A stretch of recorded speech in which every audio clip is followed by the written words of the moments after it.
Hello guitar students, David Osborne from KidsGuitarAcademy.com here, and today I'm going to show you how to play Kleptomaniacrow by Madilyn Mei.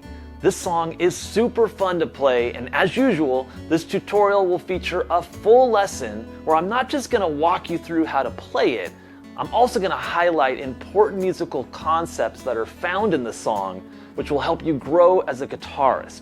And then after the lesson, I have a full playthrough. So let's begin by taking a look at the structure of the song. So this arrangement begins with the verse, which you'll play through once before moving into the pre-chorus and then into the chorus. Once you play through the chorus, you're going to repeat those three sections a second time before ending with the outro. So not a whole lot to it. If you want to download and print the guitar tabs, those are available on our website, which I'll link to below. All right, well, as soon as you're ready, grab that guitar and let's jump into the lesson.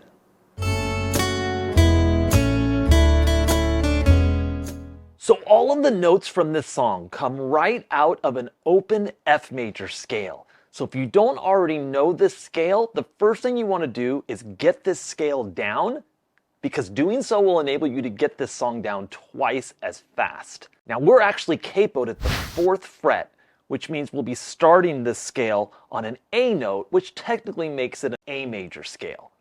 You're going to start on the 1st fret of the 6th string, play that note, then go to 3rd fret, move up to the next string, play it open, 1st fret, and then 3rd, move up to the 4th string, play it open, 2nd to 3rd, move up to the 3rd string, do the same thing, open, 2nd, 3rd, then on the 2nd string, we'll do 1st fret to 3rd, and then finally on the 1st string, open, 1st to 3rd.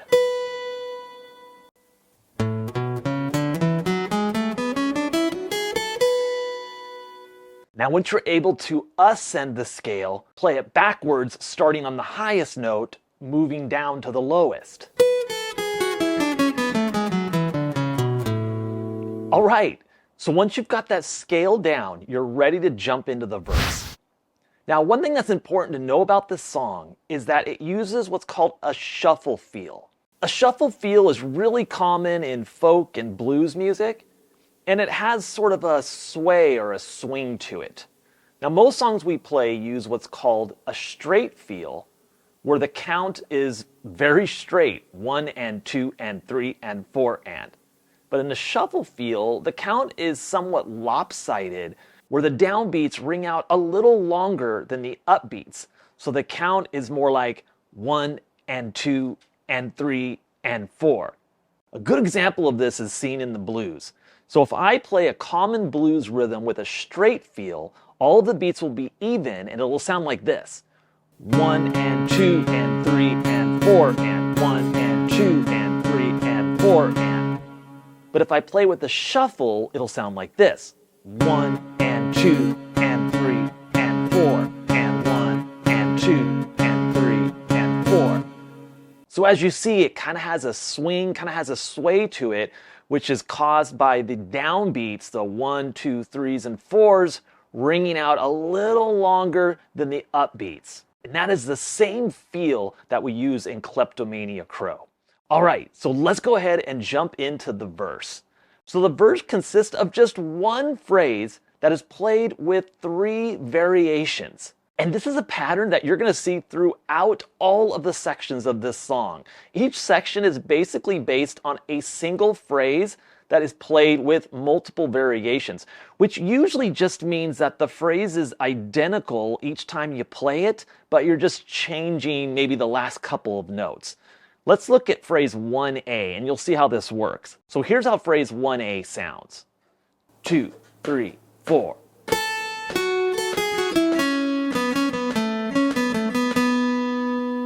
All right, so as you see, this phrase mostly stays on the top 3 strings of the scale, and the timing of it goes like this. 1, 2, and 3, and a 4. So you just want to watch that triplet there on beat 3. 3 and a 4. Now we go into the second half of the phrase with another triplet, 1 and a 2 and 3 and a 4, ending with the triplet, 1 and a 2 and 3 and a 4. So if I play it slowly, it'd sound like this. 2, 3, 4, 1, 2, and 3 and a 4. 1 and a 2 and 3 and a 4. Now when we go into phrase 1B, we're basically doing the same thing.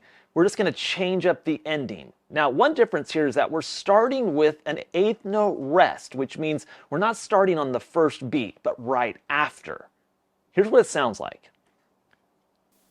1, 2, 3, 4. 1.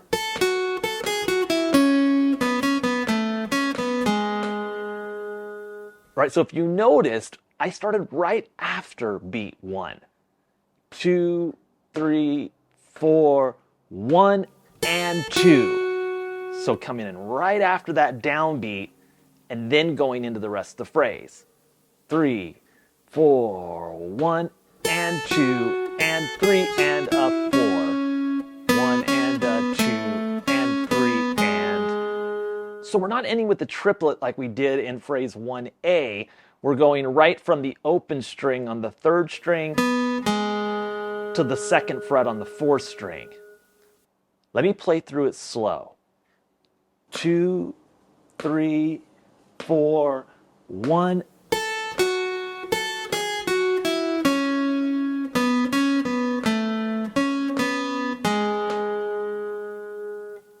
All right, so as we move into phrase 1C, you're going to notice that it is exactly like phrase 1A. The only thing that changes is the very last note. We're going to end this phrase on the 2nd fret of the 3rd string. Here it is at full tempo. 1, 2, 3, 4.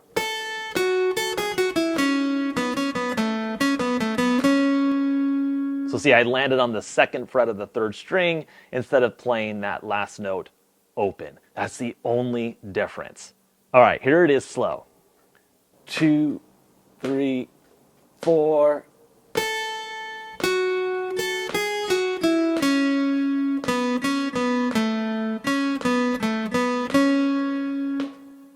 All right, so now moving into phrase 1D, it is actually identical to phrase 1B. The only thing that changes is at the very end of the bar, we're going to go to this 3rd fret note on the 4th string, which is actually a pickup note moving us into phrase 2A. All right, so here's what it sounds like at full tempo. 1, 2, 3, 4, 1.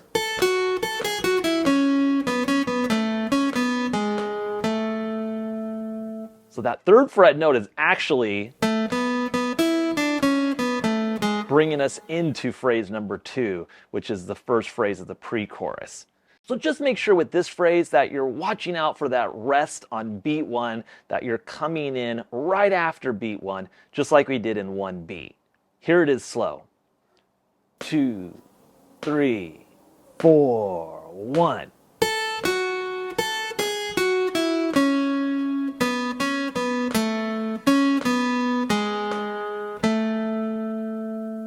All right, so now as we move into the pre-chorus, this pickup note we just played on the 3rd fret is going to bring us into phrase 2A. Now, just like in the verse section, we have one phrase here with essentially 3 versions spawned off of the one phrase. Here's phrase 2A played slow. 2, 3, 4.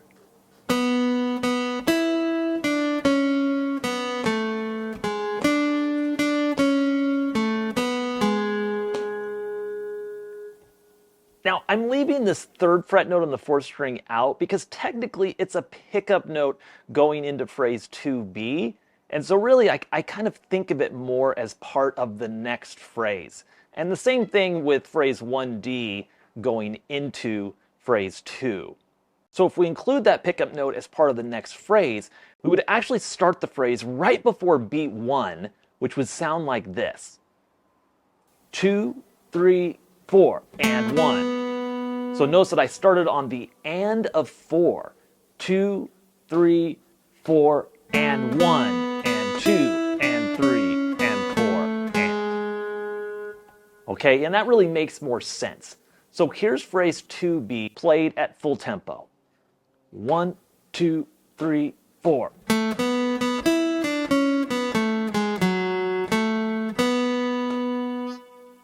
All right, so once again, just staying on the 3rd and 4th strings of the scale.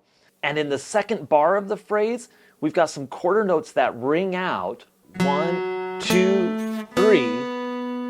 And then once again, we have a pickup note on the very last beat that is going to bring us into the next phrase. So here's the phrase played slow.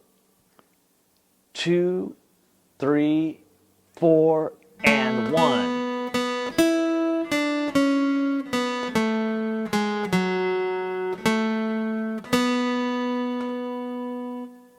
Now that last 0 is going to ring out, and then right on the and of 4, once again, we're going to hit this 3rd fret on the 4th string, which will move us right into phrase 2C. Here's what it'll sound like, and I'll start by playing the last bar of phrase 2B.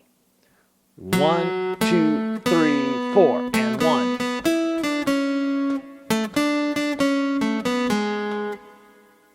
All right, so once again, I'll count this pickup note as part of phrase 2C. I'll start on the and of 4, and then move up to the 3rd string, letting the 2nd fret note ring out before going back to the pickup note, and then ending on the 2nd fret of the 4th string, cutting the note off here at the end because we technically have a rest at the end of the bar, so we're not going to let that last note ring out.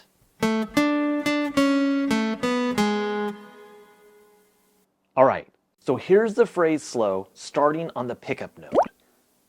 1, 2, 3, 4, and 1.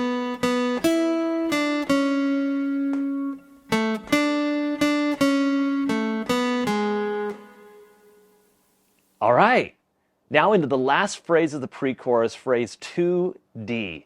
The thing you want to know about this phrase is that in the last part of this phrase, we're going to use a retardando, which basically just means that we're slowing the tempo down toward the end of the phrase. Here's what it sounds like.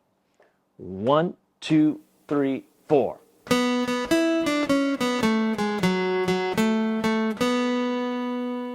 So as you notice, in the last bar, I sort of slowed things down and let that last 0 ring out.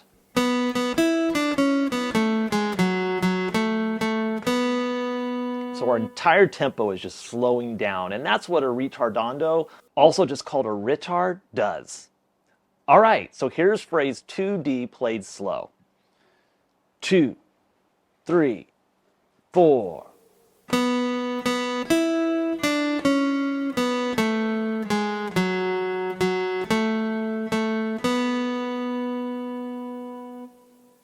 Okay, so moving into the chorus, once again, we're going to have just one phrase here that repeats with 3 variations. And this is going to be really straightforward because each of these phrases start out exactly the same. It's only the second half of the phrase that's different. So each phrase is going to start out with 4 notes. So that was just 1st string, 1st fret, 2nd string, 3rd fret, 1st fret on the 2nd string, and then the 2nd fret on the 3rd string. Now for phrase 3A, I'm going to end that with, okay, letting that 2nd fret note ring out at the end. Here's what it sounds like at full speed. 2, 3, 4.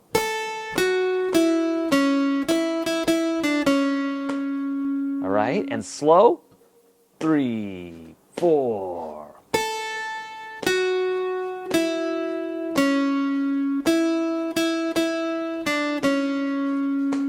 Now I repeat the same thing again. I'm just going to add some extra notes at the end. Here's what 3B sounds like. 2, 3, 4.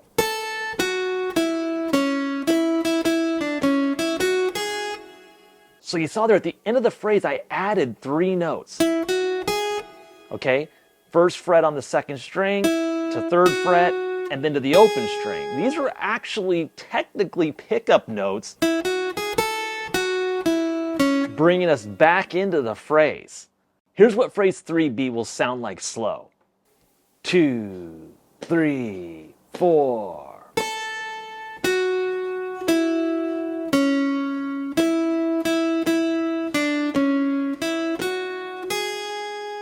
All right, and then we repeat that phrase again.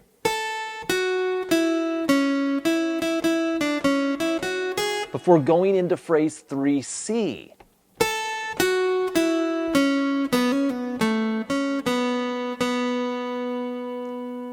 So once again, I'm using a retard at the end of the phrase to slow the tempo down. So for this phrase, again, we're starting with those same 4 notes.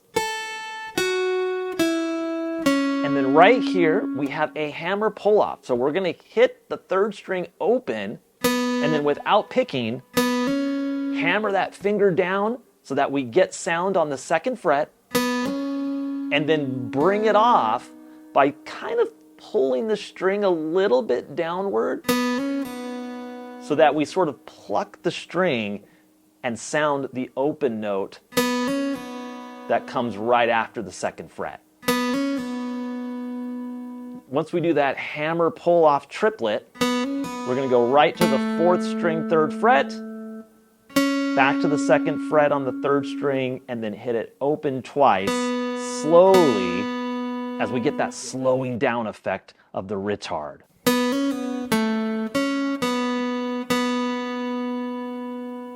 Here's the phrase played through slow.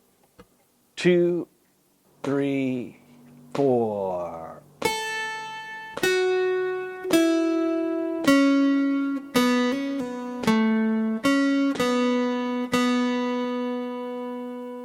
Now right here, you'll notice we have repeat marks at the end of the bar, which is telling us to go back to the beginning of the song, back to the verse, and play through everything a second time.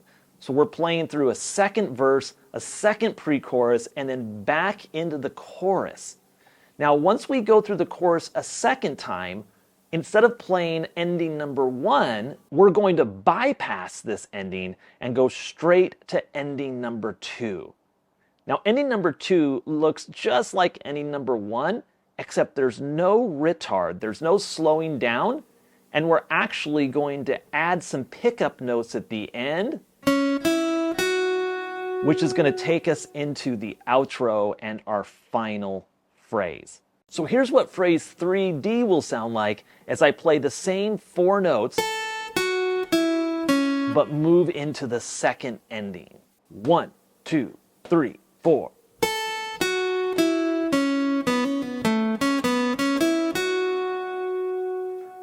And here it is slow.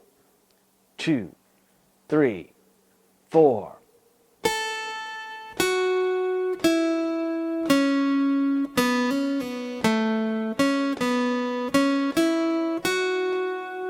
Now I'm going to hold out this 3rd fret note and then move into phrase 4A, which is the first phrase of the outro. And once again, we only are dealing with one phrase here, but with just multiple variations of it.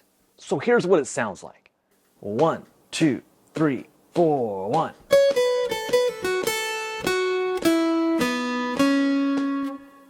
All right, so to play this phrase, we need to jump the 3rd finger up to the 5th fret on the 1st string. We're going to play that note and immediately go down to the 3rd fret before moving the 1st finger to the 1st fret. That'll put us in position for this triplet pull-off that happens on beat 3. There I just used the 3rd finger to pull off to the 1st fret, and then I moved the 3rd finger immediately down to the 3rd fret of the 2nd string. Then I'm going to jump up to the 1st string 1st fret before finishing the phrase with 4 notes. Here's what it'll sound like slow. And notice that I'm starting on the and of 1. I'm not starting on the 1st beat, but right after it. 2, 3, 4, 1, and 2.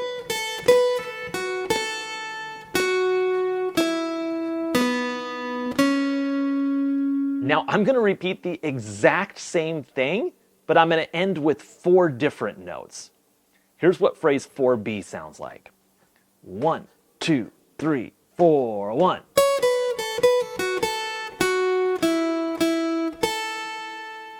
So as you saw, I just ended with 4 different notes than in phrase 4A. And then moving into phrase 4C, we'll be playing the same phrase but ending with 4 different notes. Here it is at full tempo. 1, 2, 3, 4, 1.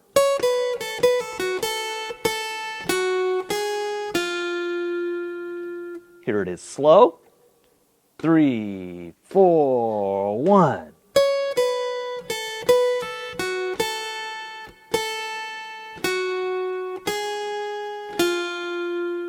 And that leads us into the final phrase of the song, phrase 4D. This phrase is loosely based on the first phrase of the song, but it ends differently with a real drastic retard and an F major chord at the end.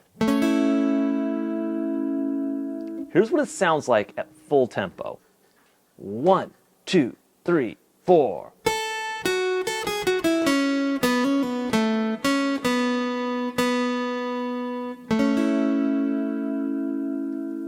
So as you saw, we had a retard at the end, and actually this last part of the phrase is very much like phrase 3C. It's just that we played the 3rd string open twice before moving into an F major chord, which we'll strum and allow to ring out. Here's the phrase played through slow. 2, 3, 4.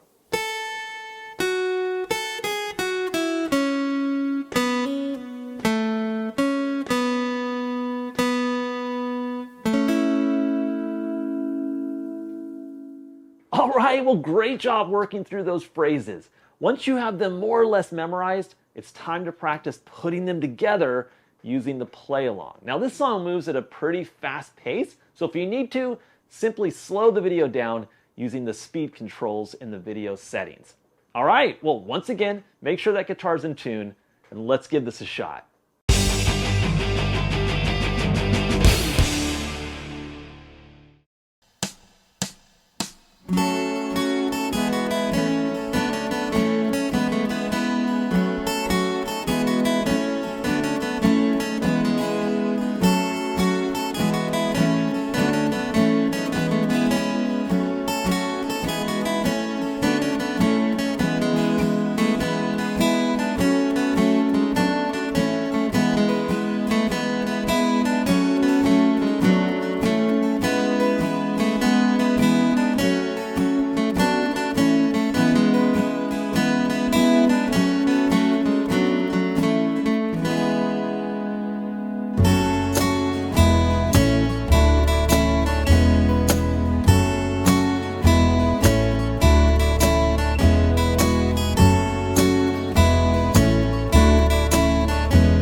Well, congratulations on learning Kleptomaniacrow. If you enjoyed learning this song, then definitely check out our Harpy hair tutorial.